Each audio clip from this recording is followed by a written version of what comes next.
If you're feeling FOMO for not jumping into the crypto market yet, or if you're unsure whether 2025 is the year to buy, sell, or hold on to your digital coins, here's my advice. Stop scrolling. Because Bader Al Kalooti, regional head of Binance MENASAT, is here to answer these questions and so much more. First of all, welcome Bader to our studio. Thank and you, thank you Rana. for joining us today. My The market pleasure. is going crazy. We don't know what to expect. And we want your expertise here kind of to make sense of what's happening. So I think the first question and the main question, the $1 million question would be whether or not the crypto boat has sailed. Like a lot of people noticed that many cryptocurrencies gained a lot of value toward the end of 2024, and they're wondering if they missed the opportunity. What do you think about that? Great question. I think first off, it's very important that people zoom out, okay? Have a long-term view. And if I'm gonna kind of pick on your question a bit, I would say that بالعكس, the ship hasn't sailed yet. I think we finally have a ship. Before we're actually on like a life raft. Okay. Now crypto is in a place where you have the right regulations in place, more clarity is coming, you have institutional adoption, you have a lot more use cases that are coming into kind of real world applications to give crypto the right credence it needs, moving from the hype to reality. You have more favorable macroeconomic tailwinds coming in. Before crypto was in like a little bubble that was in a zero rate environment for a long time. We went through some turbulence when things have changed over the course of the last 3 years from a macro perspective, but I think now things are starting to look more conducive for a risk asset like crypto and Bitcoin. So بالعكس, I think now the ship is ready and the sailing is about to happen. We are only 6% in terms of adoption worldwide, right? So it's still very early days. In terms of the size of the asset class, it's only around $3 trillion, right? So things like stock markets, bond markets, real estates are north of 100 trillion plus. I was saving this question for later, but since you mentioned the adoption rate, it's 6% worldwide. Can we ask you a bit about the rate of the MENA region specifically? Yeah, so look, it varies, of course. I mean, MENA is a wide region and there are different demographics and nuances and needs to adopt crypto, right? In somewhere like the UAE, I think it's one of the highest in the region at 30% penetration. Other markets are less, so I would say the average in MENA is anywhere from 3 to 5% as a whole. And is there a certain reason why in the UAE the percentage rate is kind of higher than anywhere else? Yeah. There are multiple reasons. I think the first and foremost is that the UAE is one of the first jurisdictions to adopt crypto regulations to kind of set the stage for adoption, because that's a critical ingredient. Anytime you have a new asset class and entrepreneurs are coming to build, you need to have clear regulations and a framework to abide by to set the rules of the game.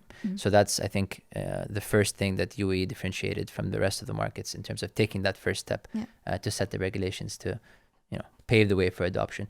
Two, I think, the crypto use cases here are quite prevalent. I think there's a lot of opportunity for crypto. You have a lot of people coming in from all around the world to build their projects here because of the I would say the regulations in place, the dynamic of the city being open to blockchain and crypto technologies. The government is also a consumer of blockchain technology. So when you combine all of these things together, right? So you have the right framework, you have the entrepreneurs, you have the capital ready to deploy, and you have people ready to consume crypto-based solutions. I think it's the right breeding ground for adoption to thrive. Zooming out to globally, what do you think or what is your outlook for 2025? Is this the year to buy, sell, or hold on to what you have?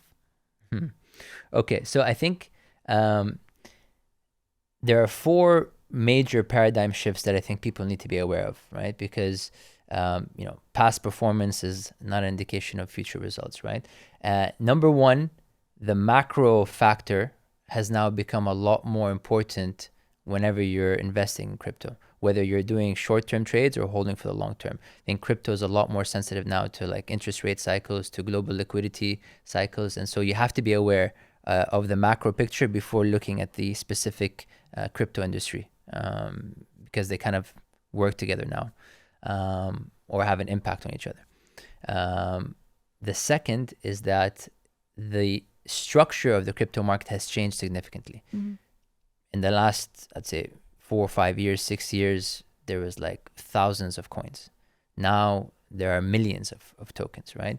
So the old mentality of a rising tide lifts all boats no longer applies, in my opinion. I think you have to be extremely selective about the coins that you invest in, because not all of them are going to do well because you have a bull cycle.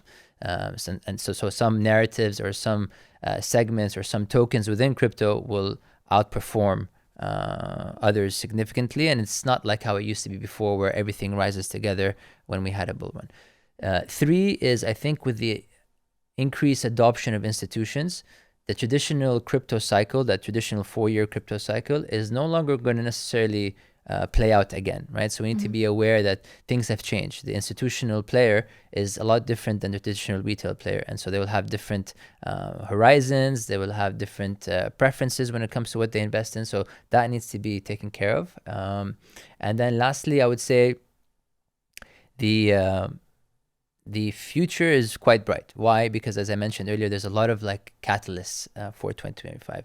I think, can't deny the impact of Trump, the increase in regulations and licensing available for crypto companies to take part in across the world, the increase in the use cases. There's, whether it's Bitcoin as a store of value, stable coins as a transfer of value. Even now we have a very hot narrative with AI agents, which looks like it's a perfect marriage between AI and crypto, a very fascinating intersection. So look out for that space. So I think, the narrative is stronger by the day. And I think 2025 looks like it's going to be set to be a good year, including the, as I mentioned earlier, the positive macro trends that are working in our favor. Bader, I witnessed nowadays we've got a lot of, they call themselves crypto influencers, advising people on where to trade, what to buy, when to sell, and all of that. And I think beginners are like kind of mistakenly following these trends or these advices. And there are, of course, other rookie mistakes that beginners might be falling into. So can you pinpoint some of the mistakes that any investor should avoid, especially in the start of the journey? Great question. So I think when you have high conviction around a coin, and that comes from having a good checklist of what constitutes, I think, a long-term buy, right? So one, what is the kind of the use case of the project, the product market fit? What's their USP? Who is the team? Is the team doxed, or are they like public? Do they have a track record? Are they people that you feel that you can trust over a long term to deliver on an exciting roadmap?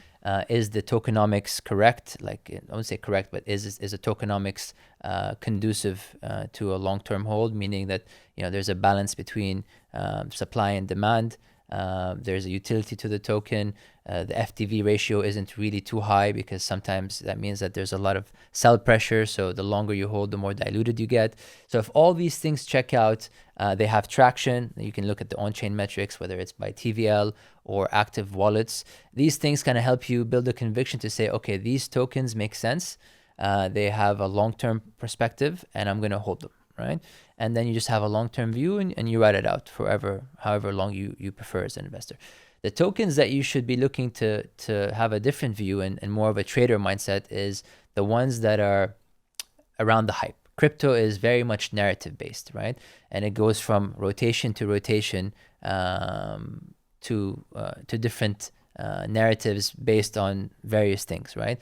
And one thing to note is that the capital, traditionally, investors will always first buy Bitcoin as the kind of the hero asset, and then from there, the liquidity flows from Bitcoin to the other altcoins, and you move down the kind of the hierarchy from mid caps to low caps. One thing to also consider, which is another paradigm shift, is that now a lot of investors are investing through the ETF to get into Bitcoin. So that means your traditional waterfall of liquidity won't follow the same path as before, where it goes from Bitcoin to altcoins to small caps, because a lot of that capital is coming in through the ETFs. So it's not the same. Therefore, when you're doing your trading, you have to be extremely careful not to follow like the hype that's created by the KOLs, because there's FOMO. You jump in and you're late, and then that's when you get hurt, because these kind of trades you have to be very, I would say, early. So my recommendation would be try to go somewhere before the herd does, right? So when you're doing this like kind of narrative investing and trying to be short term in the market, if you get into a trend that's been hot, make sure you pick the coins that you think have the best, I'd say, story or technical analysis, if you look at the charts, to support that trade. Otherwise, try to be earlier than everyone else in order for you to kind of maximize the gains. And then when you're doing this short-term kind of trading, make sure you always have a clear exit plan, right? Put stop limit orders, know when you want to sell, don't get too greedy. These things are very important, and you definitely have to rely on technical analysis. So to go back to the mistakes that I've seen, right, and the ones that kind of I try to advise against, I will say number one, first and foremost, is always do your own research. Just because someone is talking about something doesn't mean that it's going to play out as they kind of indicate to you. You have to do your own homework. You have to have that checklist of the things you need to look for before you invest in a project, as I mentioned.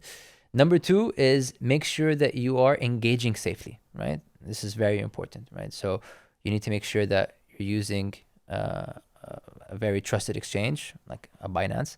And if you're doing self-custody of your assets, that you never share your seed phrases and that you take care of that correctly, because once you lose that, khalas, it's bye-bye. Definitely. And that's a heartbreaking story, and we've heard many of those before. So please make sure that you always take care of your seed phrase.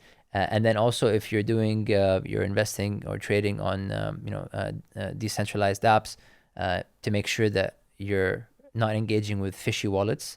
And the last thing is always make sure that before you transfer funds to any wallet, if it's for the first time, that you do a small test to make sure that that wallet is legit. Because so many times either people send funds to wrong wallets or to scammy wallets that they end up getting into trouble with.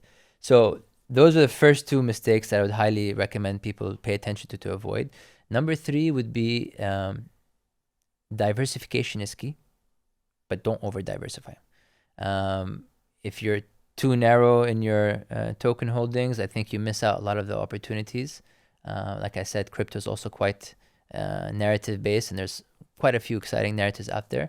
So I would always say hold maximum between 10 to 12 tokens. Anything more than that, it also becomes difficult for you to kind of monitor it and keep up with the attention, and it becomes difficult to manage. So the way I look at it is I would say, pick 3 narratives that you think are gonna do well. Then pick 2 coins in each narrative. Take the blue chip, the leader in that space, and then take a smaller or more mid-cap opportunity just to kind of optimize your gains. And then obviously you have to have exposure to the blue chips, so whether it's like a Bitcoin, Ethereum, Solana, so that in the end, when you've constructed your portfolio, and again, this is all non-financial advice, taban, you have at least 10 to 12 tokens at the most. That's the right range. And in terms of the split, I would say it would be 60%, 50 to 60% in the blue chips, the large caps, 30% in the mid caps, and then 10% to kind of play with either like meme coins or smaller cap tokens. I'm not sure if Binance has these kind of statistics, but I'm eager to ask, do MENA and South Asian investors have favorite cryptocurrencies? Like, are there certain coins that we can say are the top 5 coins for these investors? I can't mention the coins, طبعاً, but yes, there is different behavior from a geographic perspective and then from the type of investor, right? So institutional investors will have a different appetite, different objectives. More retail investors also have, obviously, let's say sometimes are more risk on and prefer to go for what we call like those moonshots, and have more risk on the table. So yeah, it's a mixed bag for sure. It does differ. And the tokens, they always change, right? Because there's, like I said, always new things coming in, so that the dynamic and the split isn't always constant. But what we do know is that investing in the blue chips doesn't go away, and I think having a portfolio that's centered around those top 4 or 5 blue chip tokens is the best way to anchor your portfolio, and then you can diversify from there.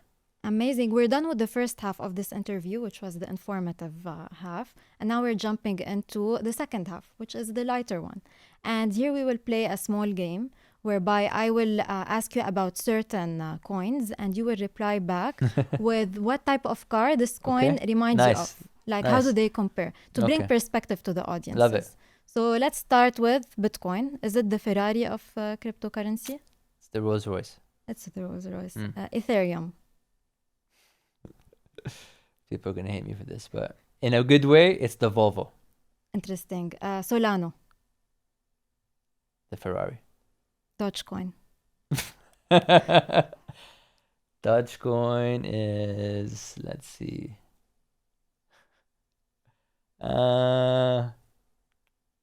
Mini Cooper. Trump meme coin. Oof. Trump meme coin. It's the McLaren. It's the fastest token to ever reach that valuation Nice, in that's a nice 24 hours. comparison. Whistled to 70 billion, which is unheard of, yani. So it was quite the spectacle. So we want to make it more hard for you. How about Pepe? I'm not as good as I am in cars as I am in crypto, but let's see. Pepe, I would say, would be.